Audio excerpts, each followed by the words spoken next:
আসসালামু আলাইকুম এভরিওয়ান। তো আজকের ভিডিওটা হচ্ছে তাদের জন্য যারা হচ্ছে গুগল অ্যাডস নিয়ে কাজ করে বা আমরা যারা গুগল অ্যাডস নিয়ে কাজ করি।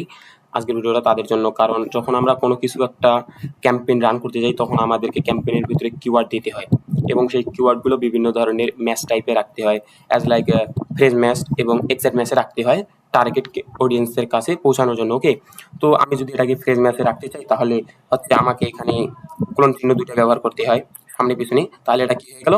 তাহলে এটা হচ্ছে এক্সাক্ট ম্যাচ হয়ে গেল, না ফ্রেজ ম্যাচ হয়ে গেল।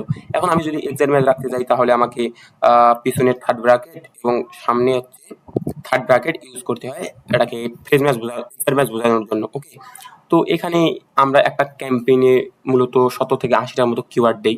এখন 70 থেকে 80টা কিওয়ার্ড এখানে দিতে অনেক সময়ও লাগে, প্লাস একটা হ্যাসেল, তাই না? এখন আমি যদি আপনাদেরকে বলি আপনারা এটা এক ক্লিকে ফ্রেজ ম্যাচ করতে পারবেন এবং এক ক্লিকে এক্সাক্ট ম্যাচ করতে পারবেন, তাহলে বিষয়টা কেমন হয়? তো চলেন আমরা এই বিষয়টা দেখি কিভাবে করি। এটা ধরেন আপনি এভাবে জাস্ট কোনো কোনো ম্যাচে না রেখে আপনি জাস্ট সিম্পলি পাবলিশ করে দিবেন। পাবলিশ করে দেওয়ার পর হচ্ছে আপনি আপনার ক্যাম্পেইনে চলে আসবেন। ধরেন আমার এইটা ক্যাম্পেইন, এই ক্যাম্পেইনে আমি ক্লিক করলাম। ক্যাম্পেইনে ক্লিক করার পর আমি হচ্ছে অ্যাড গ্রুপে, এই যে আমার অ্যাড গ্রুপ 1 দেখাচ্ছে, আমি এই ক্যাম্পেইনটাতে ক্লিক করব। ক্লিক করার পর দেখেন আমার কিন্তু এখানে কিওয়ার্ডগুলো শো করতেছে, তাই না? এখানে আমার কিওয়ার্ডগুলো শো করতেছে।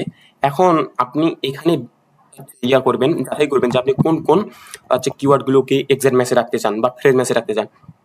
ধরেন আমি এই কিওয়ার্ডটা এবং এই কিওয়ার্ডটা, এই কিওয়ার্ডগুলো আমি হচ্ছে এক্সাক্ট ম্যাচে রাখবো বা ফ্রেজ ম্যাচে রাখবো। ধরেন আমি ফ্রেজ ম্যাচে রাখবো। তার আগে দেখেন এখানে কিন্তু সবগুলো ব্রড ম্যাচ, তাই না? এখানে কিন্তু তামলায় ব্রড ম্যাচ।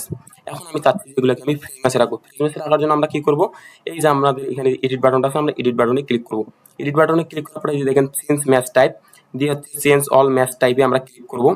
ক্লিক করার পর এই যে আমরা দেওয়ার পর এখানে হচ্ছে দেখাচ্ছে ব্রড ম্যাচ। এখানে আপনি যে ম্যাচটা রাখতে চান সেই ম্যাচটা আপনি সিলেক্ট করে দেন। ধরেন আমি ফ্রেজ ম্যাচে মানে ফ্রেজ ম্যাচ করব।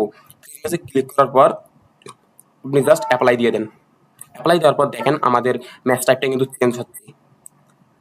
একটু দেখি, রান হচ্ছে। দেখেন আমার হচ্ছে কিন্তু এই কিওয়ার্ডগুলো কিন্তু ফ্রেজ ম্যাচে হয়ে গেছে। এই দেখেন, এটা দিয়েছিলাম ফ্রেজ ম্যাচে, কিন্তু ব্রড ম্যাচে ছিল, ফ্রেজ ম্যাচ হয়ে গেছিল। তারপর হচ্ছে এই যে ফ্রেজ ম্যাচ হয়ে গেছি। আমরা যে যে কিওয়ার্ডগুলোকে ফ্রেজ ম্যাচ করে দিলাম বা তীর চিহ্ন দিয়ে হচ্ছে সিলেক্ট করলাম, সেই কিওয়ার্ডগুলো আমাদের কিন্তু এখন ফ্রেজ ম্যাচ হয়ে গেছে। তো আজকের ভিডিও এতটুকুই ছিল। আপনারা চাইলে এভাবে সিম্পলি কোনো সময় নষ্ট না করে আপনি এভাবে আপনার কিওয়ার্ডগুলো এক্সাক্ট ম্যাচ এবং ফ্রেজ ম্যাচে রাখতে পারেন।